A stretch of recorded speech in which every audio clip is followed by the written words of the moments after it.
ಒಂದು ಪುಸ್ತಕ ಬಂತು ಭುಗಿಲು ಅಂತ. ಯಾರ್ಯಾರಿಂದ ಪ್ರೇರಣೆ ಪಡಿಬೇಕು ಅಂಥ ಮಾಹಿತಿಗಳು ಸಹ ಆ ಭುಗಿಲು ಪುಸ್ತಕದಲ್ಲಿ ದಾಖಲಾಯಿತು. ನಿಜವಾಗಿ ರಾಷ್ಟ್ರೋತ್ಥಾನ ಪರಿಷತ್ತಿಗೂ ಕೂಡ ಆಗ ಬೀಗ ಹಾಕಿದ್ರು, ಬೀಗ ಮುದ್ರೆ.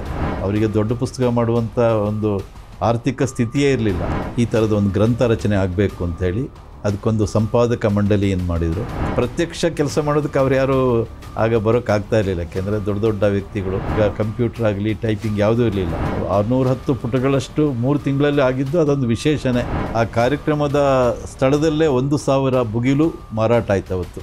ಅದೊಂದು ದಾಖಲೆ. 50 ವರ್ಷದ ನೆನಪಿಗಾಗಿ ಇನ್ನೊಮ್ಮೆ ಮರುಮುದ್ರಣ ಆಗ್ತಾ ಇದೆ. ಈ ತುರ್ತು ಪರಿಸ್ಥಿತಿಯ ಈ ಎಲ್ಲ ಘಟನೆಗಳಿರ್ಬೋದು, ಸರ್ವಾಧಿಕಾರಿ ಮನಸ್ಥಿತಿ ಇರ್ಬೋದು, ಜನಾಕ್ರೋಶ ಯಾವ ರೀತಿಯಲ್ಲಿ ಹುಟ್ಕೊಳ್ತು, ಸತ್ಯಾಗ್ರಹವಾಗಿ ಅದು ಹೇಗೆ ರೂಪುಗೊಳ್ತು, ಯಾವ್ಯಾವ ವ್ಯಕ್ತಿಗಳು ನಮಗೆ ಪ್ರೇರಣೆ ಆಗಬೇಕು, ಆ ಎಲ್ಲ ಹೋರಾಟಗಳಿರ್ಬೋದು, ಸತ್ಯಾಗ್ರಹ ಇರ್ಬೋದು, ಆ ಪ್ರತಿರೋಧ ಇರ್ಬೋದು, ಮುಂದಿನ ಪೀಳಿಗೆಗೆ ಅದು ಪ್ರೇರಣೆಯಾಗಬೇಕು. ಆ ನಿಟ್ಟಿನಲ್ಲಿ ಅದೆಲ್ಲವನ್ನು ಸಂಗ್ರಹಿಸಿ ಒಂದು ಪುಸ್ತಕ ಬಂತು ಭುಗಿಲು ಅಂತ. ಸೊ ಆ ಭುಗಿಲು ಪುಸ್ತಕದಲ್ಲಿ ಬಹುಶಃ ಈಗ ನಾವು ಏನು ಮಾತಾಡಿದ್ವಿ ಅದಕ್ಕಿಂತ ಸಾಕಷ್ಟು ಪ್ರಮಾಣದಲ್ಲಿ ಎಲ್ಲ ಮಾಹಿತಿಗಳು, ನಾವು ಅದರಿಂದ ಏನೇನು ಯಾರ್ಯಾರಿಂದ ಪ್ರೇರಣೆ ಪಡಿಬೇಕು ಅಂಥ ಮಾಹಿತಿಗಳು ಸಹ ಆ ಭುಗಿಲು ಪುಸ್ತಕದಲ್ಲಿ ದಾಖಲಾಯಿತು. ಆ ಭುಗಿಲು ಪುಸ್ತಕ ಕೂಡ ಯಶಸ್ವಿ ಆಯಿತು, ಸಾಕಷ್ಟು ಅದಕ್ಕೆ ಪ್ರಚಾರವೂ ಸಿಕ್ತು. ಈಗ ಮತ್ತೆ ಭುಗಿಲು ಪುಸ್ತಕ ಮರುಮುದ್ರಣ ಆಗ್ತಾ ಇದೆ ಅನ್ನುವಂಥ ವಿಚಾರ ಈಗ ಬರ್ತಾ ಇದೆ. ಸೊ ಆ ಭುಗಿಲು ಪುಸ್ತಕದ ಬಗ್ಗೆ ಒಂದಷ್ಟು ಮಾತುಗಳನ್ನ ಹೇಳೋದಾದರೆ, ಎಮರ್ಜೆನ್ಸಿ ಸತ್ಯಾಗ್ರಹ ಇದೆಲ್ಲ ಆದ ನಂತರ ಕೇಂದ್ರದಲ್ಲಿ ಜನತಾ ಸರ್ಕಾರ ಬಂತು.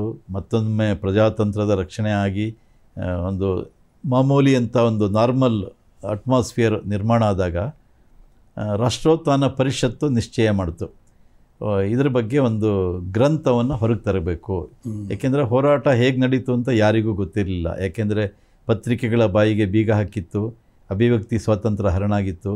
ಏನು ನಡೀತು ಅನ್ನೋದು ಹೆಚ್ಚಿನ ಜನರಿಗೆ ಗೊತ್ತಿರಲಿಲ್ಲ. ಅದು ಜನರಿಗೆ ಗೊತ್ತಾಗಬೇಕು ಅಂಥೇಳಿ ಒಂದು ಪುಸ್ತಕ ಯಾಕೆ ರಚನೆ ಮಾಡಬಾರ್ದು ಅಂತ ನಮ್ಮ ಹಿರಿಯರೆಲ್ಲ ತೀರ್ಮಾನ ಮಾಡಿದರು. ಕೊನೆಗೆ ನಮ್ಮ ಹೋವೆ ಶೇಷಾದ್ರಿಗಳು, ಯಾಕೆಂದರೆ ಭೂಗತ ಹೋರಾಟದ ಸಾರಥ್ಯವನ್ನು ಅವರೇ ವಹಿಸ್ಕೊಂಡಿದ್ರು, ಅವರ ಒಂದು ಸಂಪಾದಕತ್ವದಲ್ಲೇ ಒಂದು ಗ್ರಂಥ ತರಬೇಕು ಅಂತ ನಿಶ್ಚಯ ಆಯಿತು. ನಿಜವಾಗಿ ರಾಷ್ಟ್ರೋತ್ಥಾನ ಪರಿಷತ್ತಿಗೂ ಕೂಡ ಆಗ ಬೀಗ ಹಾಕಿದ್ರು, ಬೀಗ ಮುದ್ರೆ. ಅದನ್ನು ಕೂಡ ಬಂದ್ ಮಾಡಿದ್ರು. ಇದು ರಾಷ್ಟ್ರೀಯ ಸಾಹಿತ್ಯ ಪ್ರಚಾರ ಮಾಡ್ತಾ ಇದೆ, ಇದು RSS ಅಂತ ಹೇಳಿ ಬೀಗ ಮುದ್ರೆ. ಅಲ್ಲಿದ್ದವ್ರನ್ನೆಲ್ಲ ಅರೆಸ್ಟ್ ಮಾಡಿದರು. ಪುನಃ ಬೀಗ ತೆಗೆದಾದ ಮೇಲೆ ರಾಷ್ಟ್ರೋತ್ಥಾನ ಭಾಳ ನಷ್ಟದಲ್ಲಿತ್ತು. ಅವರಿಗೆ ದೊಡ್ಡ ಪುಸ್ತಕ ಮಾಡುವಂಥ ಒಂದು ಆರ್ಥಿಕ ಸ್ಥಿತಿಯೇ ಇರಲಿಲ್ಲ. ಆದರೆ ರಾಷ್ಟ್ರೋತ್ಥಾನದ ಮೊದಲಿಂದ ಒಂದು ಇದೇನು ಅಂದರೆ, ಏನಾದರೂ ಒಂದು ಕೆಲಸ ತೊಗೊಂಡ್ರೆ ದೊಡ್ಡ ಕೆಲಸವನ್ನೇ ತೆಗೆದುಕೊಳ್ಬೇಕು ಅಂತ. ಸಣ್ಣ ಪುಟ್ಟ ಕೆಲಸ ಅಲ್ಲ, ಪುಸ್ತಕ ಮಾಡಿದ್ರು ದೊಡ್ಡದೇ ಮಾಡಬೇಕು ಅಂತ. ಹಾಗಾಗಿ ಒಂದು ದೊಡ್ಡ ಗ್ರಂಥವನ್ನೇ ತರಬೇಕು ಅಂತ ಅವ್ರು ನಿರ್ಧಾರ ಮಾಡಿದರು. ಕೆಲವರು ಹೇಳಿದ್ರಂತೆ, ಯಾಕೆ ಸುಮ್ಮನೆ ಮೈ ಮೇಲೆ ಹೇಳ್ಕೊಳ್ತೀರಾ, ಅದು ಮಾಡಬೇಕಾದ್ರೆ ಸಿಕ್ಕಾಪಟ್ಟೆ ಖರ್ಚಾಗುತ್ತೆ, ಯಾವುದೊಂದು ಸಣ್ಣ ಪುಸ್ತಕ ಮಾಡಿ ಸಾಕು ಅಂತ. ಆದರೆ ಅದಕ್ಕೆ ಅವರು ಒಪ್ಪಿರಲಿಲ್ಲ, ದೊಡ್ಡದೇ ಮಾಡಬೇಕು ಅಂತ. ಸೊ ಇದೆಲ್ಲ ತೀರ್ಮಾನ ಆಯಿತು. ಒಂದು ಎಮರ್ಜೆನ್ಸಿ ಆದಮೇಲೆ 1977 ಎಮರ್ಜೆನ್ಸಿ ಹೋಗಿದ್ದು 1977 ಮಾರ್ಚ್ 21ಕ್ಕೆ ಎಲೆಕ್ಷನ್ ಆಯಿತು. ಅದಾದಮೇಲೆ ಜುಲೈ 14ನೇ ತಾರೀಕು ಒಂದು ಬೈಠಕ್ ಆಯಿತು ಕೇಶವ ಶಿಲ್ಪದಲ್ಲಿ. ಆ ಬೈಠಕ್ನಲ್ಲಿ ಶೇಷಾದ್ರಿಗಳು ಮತ್ತು ಇನ್ನು ಕೆಲವರೆಲ್ಲ ಸೇರಿಕೊಂಡು ಈ ಥರದ ಒಂದು ಗ್ರಂಥ ರಚನೆ ಆಗಬೇಕು ಅಂಥೇಳಿ ಅದಕ್ಕೊಂದು ಸಂಪಾದಕ ಮಂಡಳಿ ಏನು ಮಾಡಿದರು. ಆ ಸಂಪಾದಕ ಮಂಡಳಿಯಲ್ಲಿ ಖಾದ್ರಿ ಶಾಮಣ್ಣ, ಗೋಪಾಲ್ ಕೃಷ್ಣ ಅಡಿಗ ಇವರೆಲ್ಲ ಇದ್ದರು. ಆದರೆ ಪ್ರತ್ಯಕ್ಷ ಕೆಲಸ ಮಾಡೋದಕ್ಕೆ ಅವ್ರು ಯಾರೂ ಆಗ ಬರೋಕ್ಕಾಗ್ತಾ ಇರಲಿಲ್ಲ, ಯಾಕೆಂದರೆ ದೊಡ್ಡ ದೊಡ್ಡ ವ್ಯಕ್ತಿಗಳು. ಪ್ರತ್ಯಕ್ಷ ಕೆಲಸ ಮಾಡೋದಕ್ಕೆ ಇನ್ನೊಂದು ಸಂಪಾದಕ ಮಂಡಳಿ ಅಂತ ಮಾಡಿದರು. ಅದರಲ್ಲಿ ನಮ್ಮ ಈಗ RSSನ ಸರಕಾರಿವಾರದಂಥ ದತ್ತಾತ್ರೇಯ ಹೊಸಬಾಳೆ, ಆಮೇಲೆ ಕಾಶ್ರೀ ನಾಗರಾಜ್ ಅಂತ ಒಬ್ಬರು ಹಿರಿಯ ಪ್ರಚಾರಕರು ಈಗಲೂ ಇದ್ದಾರೆ, ಅವ್ರಿಗೆ 94 ವರ್ಷ. ಆಮೇಲೆ ನಾನು, ಯಾಕೆಂದರೆ ಎಮರ್ಜೆನ್ಸಿಲಿ ಕಹಳೆ ಇತ್ಯಾದಿ ಎಲ್ಲ ನಡೆಸಿದ್ರಿಂದ ಅನುಭವ ಇದೆ ಅಂತೇಳಿ ನನ್ನನ್ನು ತೊಗೊಂಡಿದ್ರು. ಇನ್ನೊಬ್ಬರು ಸಚ್ಚಿದಾನಂದ ಹೆಗಡೆ ಅಂತ, ಅವರು ಶಿರಸಿಯವರು ಧ್ಯೇಯನಿಷ್ಠ ಪತ್ರಿಕೆ ಅಂತ ಒಂದು ಮಾಡ್ತಾಯಿದ್ರು. ಅವರು ಕೂಡ ಎಮರ್ಜೆನ್ಸಿಯಲ್ಲಿ ಅರೆಸ್ಟ್ ಆಗಿ ಮೀಸಾದಲ್ಲಿದ್ದರು. ಅವರು, ಸೂರ್ಯನಾರಾಯಣ್ ಭಟ್, ಹೀಗೆ ಒಂದು 4-5 ಜನರಿರುವಂಥ ಒಂದು ತಂಡವನ್ನು ರಚನೆ ಮಾಡಿ ಪ್ರತಿನಿತ್ಯ ಬೆಳಗ್ಗೆಯಿಂದ ರಾತ್ರಿವರೆಗೆ, ಮಧ್ಯಾಹ್ನ ಊಟಕ್ಕೊಂದು ಹೋಗೋದು, ಆಮೇಲೆ ಮತ್ತೆ ಬರೆಯೋದು, ಹೀಗೆ ನಿರಂತರ ಬರವಣಿಗೆ. ಜುಲೈ 14ರಿಂದ ಶುರುವಾಗಿದ್ದು ಆಮೇಲೆ ಸೆಪ್ಟೆಂಬರ್ 1ರವರೆಗೆ ಬರವಣಿಗೆ. ಜುಲೈ, ಆಗಸ್ಟ್, ಸೆಪ್ಟೆಂಬರ್ 3 ತಿಂಗಳು ಸತತ. ಎಷ್ಟು ಅಂದರೆ ನಮಗೆ ಕೆಲವು ಸರಿ ಬರೆದು ಸಾಕಾಗೋದು. ಎಲ್ಲ ಕಡೆ ದಾಖಲೆಗಳನ್ನು ಸಂಗ್ರಹಿಸಿ ಅದನ್ನು ಪುನಃ ಬರೆದು ಆಗ ಎಲ್ಲ ಮೊಳೆ ಜೋಡಿಸೋದು. ಈಗ ಕಂಪ್ಯೂಟರ್ ಆಗಲಿ ಟೈಪಿಂಗ್ ಯಾವುದೂ ಇರಲಿಲ್ಲ. ಹೌದು. ಒಬ್ಬರು ಮಾಕ್ರು ಗೋಪಾಲ್ ರಾವ್ ಅಂತ ಇದ್ದರು. ಅವರು ಎಮರ್ಜೆನ್ಸಿಲಿ ಎಲ್ಲ ಟೈಪ್ ಮಾಡ್ತಾಯಿದ್ರು. ಟೈಪ್ ಹೇಗೆ ಅಂದರೆ ಕುರ್ಚಿ ಮೇಲೆ ಕೂತ್ಕೊಂಡು ಮಾಡಿದರೆ ಶಬ್ದ ಆಗುತ್ತೆ, ಅದಕ್ಕೋಸ್ಕರ ನೆಲದ ಮೇಲೆ ಟೈಪ್ ರೈಟರ್ ಇಟ್ಕೊಂಡು ಅಲ್ಲಿ ಮಾಡೋರು. ಹೀಗೆ ಸಾವಿರಾರು ಲಕ್ಷಾಂತರ ಪ್ರತಿ ಕನ್ನಡ ಇಂಗ್ಲೀಷ್ನಲ್ಲಿ ಟೈಪ್ ಮಾಡಿದಂಥ ಒಬ್ಬ ಮಾನೀಯ ಗೋಪಾಲ್ ರಾವ್ ಅಂತ. ನಾನು ಅವರಿಗೆ ತಮಾಷೆಯಾಗಿ ಟೈಪಾಲ್ ರಾವ್ ಅಂತ ಬೇರೆ ಹೆಸರಿಟ್ಟಿದ್ದೆ, ಯಾಕೆಂದರೆ ಟೈಪ್ ಮಾಡ್ತಾನೆ ಇದ್ರಲ್ಲ, ಟೈಪಾಲ್ ರಾವ್ ಅಂತ. ಅವರು ಕೂಡ ನಮ್ಮ ಇದರಲ್ಲಿದ್ದರು. ಸೊ ನಾವು ಬರೆದಿದ್ದನ್ನೆಲ್ಲ ಟೈಪ್ ಮಾಡಿ, ಅಂದರೆ ಅಚ್ಚುಮಳೆ ಜೋಡಿಸಿ ಅದನ್ನು ಟೈಪ್ ಮಾಡಿ ಆಮೇಲೆ ಇನ್ನೊಂದು ಸರಿ ತಿದ್ದುಪಡಿ ಮಾಡಿ. ಶೇಷಾದ್ರಿಗಳದ್ದು ಹೇಗೆ ಅಂದರೆ ಅವರು ಬರವಣಿಗೆಯಲ್ಲಿ ಬಹಳ ನಿಖರತೆ ಇರಬೇಕು, ಪಾರದರ್ಶಕತೆ, ಯಾವುದೂ ತಪ್ಪಿರ್ಕೊಡೋದಂತ. ಹಾಗಾಗಿ ಅದು 1ನೇ ಸರಿ ಕರೆಕ್ಷನ್ನು, 2ನೇ ಸರಿ, 3ನೇ ಸರಿ, 10 ಬಾರಿ ತಿದ್ದುಪಡಿಗಳು. ಕೊನೆಗೆ ನಮ್ಗೆ ಅನಿಸ್ತಾ ಇತ್ತು ಈ ಭುಗಿಲು ಪುಸ್ತಕ ಆದಮೇಲೆ ಅದನ್ನು ಓದಲೇಬಾರ್ದು ಅಂತ ನಾನು ದತ್ತಾತ್ರೇಯ ಅವರೆಲ್ಲ ಮಾತಾಡ್ಕೊಂಡಿದ್ವಿ. ಯಾಕೆಂದರೆ ಈಗಲೇ ಓದಿ ಸುಸ್ತಾಗಿದ್ದೀವಿ, ಇನ್ನು ಓದಬಾರ್ದು ಅಂತ. ಇಷ್ಟು ಇದೆಲ್ಲ ಆಯಿತು. ಕೊನೆಗೂ ಎಲ್ಲ ತಯಾರಾಯಿತು. ಅದರಲ್ಲಿ ಹೋರಾಟದ ಭಾಗ, ಹೆಚ್ಚಾಗಿ ಹೋರಾಟದ ಭಾಗ ಅದಕ್ಕೆ ಹೆಚ್ಚು ಫೋಕಸ್ ಮಾಡಿದ್ದಾರೆ. ಜೊತೆಗೆ ಬೇರೆಯವರು ಯಾರು ಹೋರಾಟ ಮಾಡಿದರು, ಪೊಲೀಸ್ನವರ ದೌರ್ಜನ್ಯ, ನಂತರ ಮೀಸಾ ಬಂದಿಗಳು ಯಾರ್ಯಾರು ಅರೆಸ್ಟ್ ಆದರು ಅವ್ರದ್ದೊಂದು ಪಟ್ಟಿ, ಜೊತೆಗೆ ಪೇಜಾವ್ ಶ್ರೀಗಳು ಬರೆದ ಪತ್ರ, ಶಿವರಾಮ್ ಕಾರಂತರು ಬರೆದಂಥ ಪತ್ರ ಇಂದಿರಾ ಗಾಂಧಿಗೆ, ರವೀಂದ್ರ ವರ್ಮ ಬರೆದ ಪತ್ರ, ಈ ಥರ ಅದರದ್ದೆಲ್ಲ, ಅಡ್ವಾಣಿ ಜೈಲಿಂದ ಬರೆದಂಥ ಪತ್ರ, ಈ ಥರದ್ದು ಏನೇನು ಮಹತ್ವದ ಸಂಗತಿಗಳಿದೆ ಅದೆಲ್ಲವುದನ್ನು ಕ್ರೋಢೀಕರಿಸಿ ಒಂದು ಬೃಹತ್ ಗ್ರಂಥ 610 ಪುಟಗಳಷ್ಟಾಯಿತು. ಅದು ಪ್ರಿಂಟ್ ಆಗಬೇಕಾದ್ರೆ 610 ಪುಟಗಳಷ್ಟು 3 ತಿಂಗಳಲ್ಲಿ ಆಗಿದ್ದು ಅದೊಂದು ವಿಶೇಷನೇ. ಯಾಕೆಂದರೆ 610 ಪುಟಗಳದ್ದಾಗಬೇಕಾದ್ರೆ ಕೆಲವು ಸರಿ ವರ್ಷಗಟ್ಟಲೆ ಹಿಡಿಯುತ್ತೆ. 3 ತಿಂಗಳಲ್ಲಿ ಸಿದ್ಧ ಮಾಡಿ ಸೆಪ್ಟೆಂಬರ್ 1ನೇ ತಾರೀಕು ಅದನ್ನು ಆಗ ರಾಷ್ಟ್ರೋತ್ಥಾನದ ಮುಖ್ಯ ಇವರಿದ್ದರು ಪ್ರಮುಖರು, ಜಯದೇವ್, ಮೈಚಾಯ್ ಜಯದೇವ್ ಅವ್ರ ಕೈಗೆ ಅದನ್ನು ಕೊಟ್ಟರು.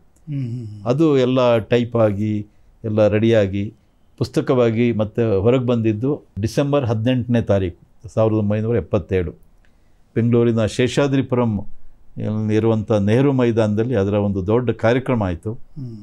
ಆ ಕಾರ್ಯಕ್ರಮಕ್ಕೆ ಆಗಿನ ವಾರ್ತಾ ಸಚಿವರಾಗಿದ್ದಂಥ LK ಅಡ್ವಾಣಿ ಅವರು ಬಂದಿದ್ದರು.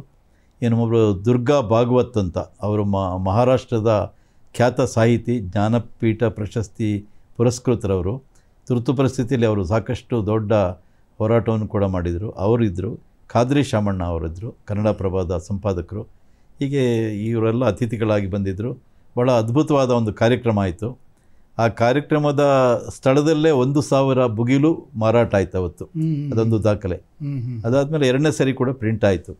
ಆ ಭುಗಿಲು ಪುಸ್ತಕದ ಪ್ರಸ್ತಾವನೆಯಲ್ಲಿ ಶೇಷಾದ್ರಿಗಳು ಹೇಳಿದ್ದಾರೆ, ಇದು ನಮಗೆ ಸಾಧ್ಯವಾದಷ್ಟು ನಮ್ಮ ಇತಿಮಿತಿಯಲ್ಲಿ ಮಾಡಿದಂಥ ಒಂದು ಪುಸ್ತಕ. ಅನೇಕ ಹೋರಾಟಗಾರರ ಹೆಸರು ಇದರಲ್ಲಿ ಇಲ್ಲದೇನೂ ಇರ್ಬೋದು, ಕೆಲವರು ಹೋರಾಟ ಇದರಲ್ಲಿ ಅದು ದಾಖಲಾಗದೇನೆ ಇರ್ಬೋದು. ಹಾಗಾಗಿ ಇದೊಂದು ಪರಿಪೂರ್ಣವಾದ ಒಂದು ಗ್ರಂಥ ಅಂತ ನಾವು ಹೇಳೋದಿಲ್ಲ. ಯಾರಿಗಾದರೂ ನೋವಾಗಿದ್ದರೆ ಕ್ಷಮಿಸಿ ಅಂತ. ಯಾಕೆಂದರೆ ಹೋರಾಟ ಮಾಡಿ ಅನೇಕರು ಕಷ್ಟ ನಷ್ಟ ಅನುಭವಿಸಿರ್ತಾರಲ್ಲ ಅನ್ನುವ ಮಾತನ್ನು ಕೂಡ ಅದರಲ್ಲಿ ಉಲ್ಲೇಖ ಮಾಡಿದ್ದಾರೆ. ಈಗ ತುರ್ತು ಪರಿಸ್ಥಿತಿಯಾಗಿ 50 ವರ್ಷದ ನಂತರ ಆಗ ಮರುಮುದ್ರಣ ಕೂಡ ಆಯಿತು. ಈಗ ಮತ್ತೊಮ್ಮೆ 50 ವರ್ಷದ ನೆನಪಿಗಾಗಿ ಇನ್ನೊಮ್ಮೆ ಮರುಮುದ್ರಣ ಆಗ್ತಾ ಇದೆ. ನಾನು ಪ್ರಾರಂಭದಲ್ಲಿ ಬಹಳ ಹಿಂದೆ 4-5 ವರ್ಷಗಳ ಹಿಂದೆ ಆಗಾಗ ಕೆಲವರು ಕೇಳ್ತಾ ಇದ್ರು, ಭುಗಿಲು ಸಿಗುತ್ತಾ ಈಗ, ಎಲ್ಲಿದೆ ಅಂತ. ಯಾಕೆಂದರೆ ಪ್ರಿಂಟೇ ಇರಲಿಲ್ಲ, ಔಟ್ ಆಫ್ ಸ್ಟಾಕ್ ಆಗಿತ್ತು. ರಾಷ್ಟ್ರೋತ್ಥಾನಕ್ಕೂ ಕೂಡ ನಾನು ಅನೇಕ ಸರಿ ಹೇಳಿದ್ದುಂಟು ಇದನ್ನು ಮಾಡಿಸಿ ಅಂತ. ಈಗ ನಮ್ಮೆಲ್ಲರ ಒಂದು ಆಗ್ರಹಕ್ಕೆ ಒಂದು ಮನ್ನಣೆ ಕೊಟ್ಟು ಅವರು ಈಗ ಮರುಮುದ್ರಣ ಮಾಡ್ತಿದ್ದಾರೆ. 25ನೇ ತಾರೀಕು ಜೂನ್ 25 RV ಡೆಂಟಲ್ ಕಾಲೇಜಿನ ಸಭಾಂಗಣದಲ್ಲಿ ಅದರ ಒಂದು ಮರುಮುದ್ರಣದ ಬಿಡುಗಡೆ ಕಾರ್ಯಕ್ರಮ. ಅದಕ್ಕೆ ಮಾಜಿ ಪ್ರಧಾನಿ ಸನ್ಮಾನ್ಯ ದೇವೇಗೌಡರು, ಅವರು ಕೂಡ ಎಮರ್ಜೆನ್ಸಿಲಿ ಅರೆಸ್ಟ್ ಆಗಿ ಜೈಲಿನಲ್ಲಿದ್ದರು. ಸುರೇಶ್ ಕುಮಾರ್ ಮಾಜಿ ಸಚಿವರು, ಅವರು ಕೂಡ ಮೀಸಾ ಬಂದಿಯಾಗಿದ್ದರು ಅವರು, ಹಾಗೂ ಡಾಕ್ಟರ್ ಕಲ್ಲಡ್ಕ ಪ್ರಭಾಕರ್ ಭಟ್ ಅವರನ್ನು ಕೂಡ ಮೀಸಾದಲ್ಲಿಟ್ಟಿದ್ರು. ಹೀಗೆ ಯಾರು ಜೈಲುವಾಸ ಅನುಭವಿಸಿದ್ದಾರೆ ಅವರೇ ಅದರ ಪ್ರಮುಖ ಅತಿಥಿಗಳಾಗಿ ಅವತ್ತು ಕಾರ್ಯಕ್ರಮದಲ್ಲಿ ಪಾಲ್ಗೊಳ್ತಾ ಇದ್ದಾರೆ. ಅವತ್ತು ಈಗಿನ ಪೀಳಿಗೆಗೆ ಹಿಂದೆ ಏನಾಯಿತು ಅಂತ, ಯಾಕೆಂದರೆ ನಾವು ತುರ್ತು ಪರಿಸ್ಥಿತಿ ಹೋರಾಟದ ಬಗ್ಗೆ ಎಷ್ಟೇ ಭಾಷಣ ಮಾಡಲಿ, ಎಷ್ಟೇ ಲೇಖನ ಬರೆದರೂ ಕೂಡ ಈಗಿನವರಿಗೆ ಹೌದಾ, ಹಾಗೆ ನಡೀತಾ, ನಿಜವಾಗಿ ಹೌದಾ, ಈ ಥರದ್ದೆಲ್ಲ ಒಂದು ಸಂಶಯ ಬರೋದಕ್ಕೆ ಸಹಜ ಅದು. ಯಾಕೆಂದರೆ ಅನೇಕರು ಹುಟ್ಟಿದ್ದು 2000 ಇಸ್ವಿ ನಂತರ, ಕೆಲವರು ಎಮರ್ಜೆನ್ಸಿಲಿ ಹುಟ್ಟೇ ಇರಲಿಲ್ಲ, ಅದಾದ ನಂತರನೂ ಅವರೇನು ಇರಲಿಲ್ಲ, ಇತ್ತೀಚೆಗೆ ಬಂದವರು. ಸೊ ಈಗಿನ ಒಂದು ಪೀಳಿಗೆಗೆ ಇದೆಲ್ಲವೂ ತಿಳಿಬೇಕು ಅಂಥೇಳಿ ಆ ಒಂದು ಪುಸ್ತಕವನ್ನು ತರ್ತಾ ಇದ್ದಾರೆ. ತುರ್ತು ಪರಿಸ್ಥಿತಿ ಸಂದರ್ಭದಲ್ಲಿ ಏನೇನು ನಡೀತು ಅನ್ನೋದು ಒಂದು ದೊಡ್ಡ ಕತೆ. ಅದರಲ್ಲಿ ಭುಗಿಲಿನಲ್ಲಿ ಎಲ್ಲವೂ ದಾಖಲಾಗಿದೆ ಅಂತಿಲ್ಲ. ತುರ್ತು ಪರಿಸ್ಥಿತಿ ಹೋರಾಟದ ಬಗ್ಗೆ ಬೇರೆ ಬೇರೆ ಭಾಷೆಗಳಲ್ಲಿ ಒಂದಷ್ಟು ಪುಸ್ತಕಗಳು ಬಂದಿದೆ. ಮಂಕೇಕರ್ ಅವರೊಂದು ಪುಸ್ತಕವನ್ನು ಬರೆದಿದ್ದಾರೆ. ಹಾಗೆಯೇ ಕುಲದೀಪ್ ನಯ್ಯರ್ ದಿ ಜಡ್ಜ್ಮೆಂಟ್ ಅನ್ನುವಂಥ ಒಂದು ಪುಸ್ತಕವನ್ನು ತಂದರು. ಆಮೇಲೆ ದೀನನಾಥ ಮಿಶ್ರಾ ಅವರು ಆಪತ್ ಕಾಲ್ ಮೇ ಅಂತ ಹೇಳಿ ಒಂದು ಪುಸ್ತಕವನ್ನು ಅವರು ತಂದಿದ್ದಾರೆ. ಹೀಗೆ ಕೆಲವರೆಲ್ಲ ತುರ್ತು ಪರಿಸ್ಥಿತಿ ಬಗ್ಗೆ ಬೇರೆ ಬೇರೆ ಭಾಷೆಗಳಲ್ಲಿ ಬಂದಿದೆ. ಆದರೆ ಕನ್ನಡದಲ್ಲಿ ಸಮಗ್ರವಾಗಿ ಬಂದಿರುವಂಥ ಒಂದು ಪುಸ್ತಕ ಅಂದರೆ ಭುಗಿಲು.